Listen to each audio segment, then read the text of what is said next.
Hi friends, మనం ఈరోజు current affairs చూద్దాం. ఇండియాలో మొదటి ఏఐ స్టార్టప్ల కోసం రాష్ట్ర ఆధారిత డిజిటల్ పబ్లిక్ మౌలిక సదుపాయాలు ప్రారంభించిన తెలంగాణ.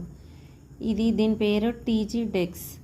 ఈ ప్లాట్ఫామ్ ద్వారా మనకి మౌలిక సదుపాయాలు కల్పిస్తారు డిజిటల్ ఆధారితంగా. ఇది ఏ సంస్థ అంటే జపాన్ ఇంటర్నేషనల్ కోఆపరేషన్ ఏజెన్సీ సహకారంతో మన తెలంగాణ ప్రభుత్వం ఒప్పందం చేసుకుంది. దుబాయ్లో తొలి electric aerial taxi test flight విజయవంతమైంది. మన ఇండియా నుండి ఈ విధంగానే ఎయిర్ అంబులెన్స్లు తయారు చేస్తున్నారు. ఎవరంటే ఐఐటి మద్రాస్.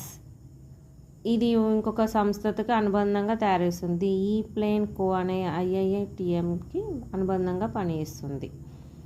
సుస్థిరాభివృద్ధి ఇండెక్స్ని ఈ మధ్యలో విడుదల చేశారు. అందులో మొదటి స్థానం వచ్చేసి ఫిన్లాండ్, రెండో స్థానం ఐస్లాండ్, మూడో స్థానం డెన్మార్క్, నాలుగో స్థానం స్వీడన్. మన ఇండియా మొదటిసారిగా 100లోపు ర్యాంకు 99వ ర్యాంక్ సాధించింది 67 స్కోర్ తోటి.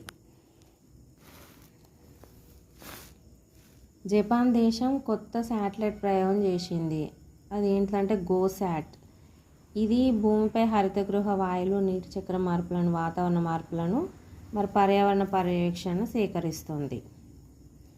యుఎన్ఓలో the human cost of terrorism ప్రదర్శనను ప్రారంభించారు. ఎవరంటే మంత్రి జయశంకర్ విదేశాంగ శాఖ మంత్రి జయశంకర్ గారు ఇది ప్రదర్శించారు. లడఖ్లో తొలి ఆస్ట్రో టూరిజం ఫెస్టివల్. ఇది లడఖ్ పర్యాటక శాఖ మరియు ఐఏఏపి అంటే ఇండియన్ ఇన్స్టిట్యూట్ ఆఫ్ ఆస్ట్రోఫిజిక్స్ వాళ్ళు కలిసి చేశారు. ఇక్కడ లడఖ్లో హాన్లే డార్క్ స్కై రిజర్వ్ అనేది ఉంటుందండి. ఇది దేశంలో మొట్టమొదటిది. ఇది okay friends, thank you friends.